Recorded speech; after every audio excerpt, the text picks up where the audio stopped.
Hey, my eco friends! Are you tired of eating oatmeal for breakfast? Or do you prefer having savory food? Well, then you're gonna love South Indian breakfasts. Dosa is one of my favorites, and it's often accompanied by sambar, which is a lentil curry, and also a peanut chutney or a coconut chutney. So, I'm going to be showing you how to make peanut chutney today along with dosa and sambar. So, let's get started.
First, turn the heat to high and let the pan heat up. But then turn it down to low before you start spreading the actual batter on it because you don't want it to clump up. So now I've turned it down to low, spreading my dosa batter. I like to make smaller dosas just because it's a little bit more doable.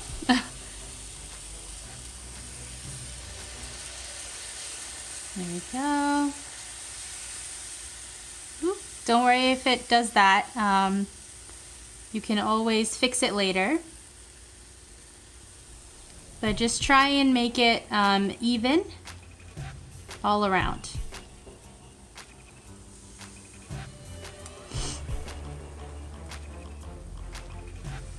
You can always kind of fix it. You don't need to be a dosa expert to make some delicious dosa. I like to just put a little bit more oil just because sometimes it tends to stick at the center, so I like to use the little brush because it just helps distribute it a little bit better. Now I'm going to turn my pan to high. That way you're gonna get a really nice red and crispy dosa. So it's really best to use a gas stove here because if you don't, then you don't have as much of a handle on quick flame changes. So now you can start seeing that it's cooking in the middle here. The air bubbles have popped.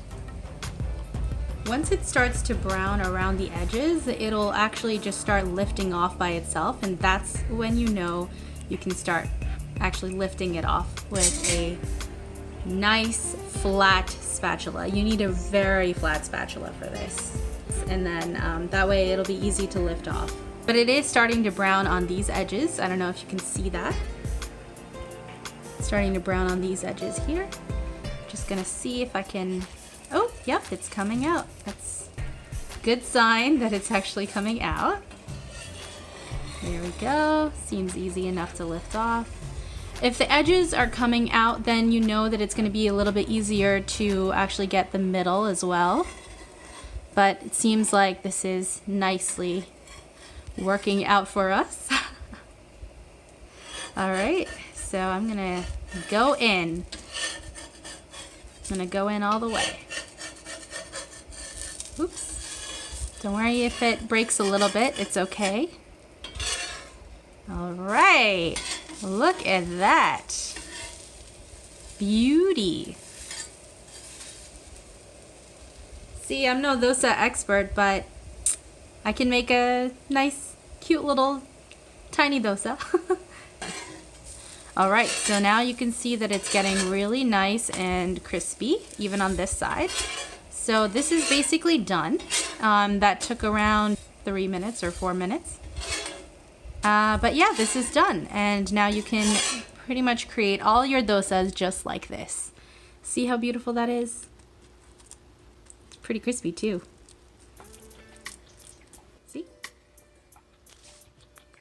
I'm gonna try and do what they do at the restaurants to cool down the pan. Woo!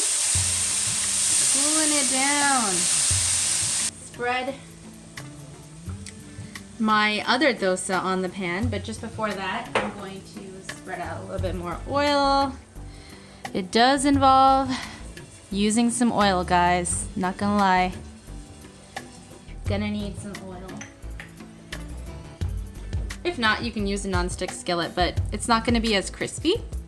I don't really care that much. I actually prefer it to be a little bit softer because then you can really use all the other chutneys and all of those other things. You can kind of mix it in with that. It's a lot easier to do that. But I know most people do prefer it crispy, so this is why I'm showing you guys this way.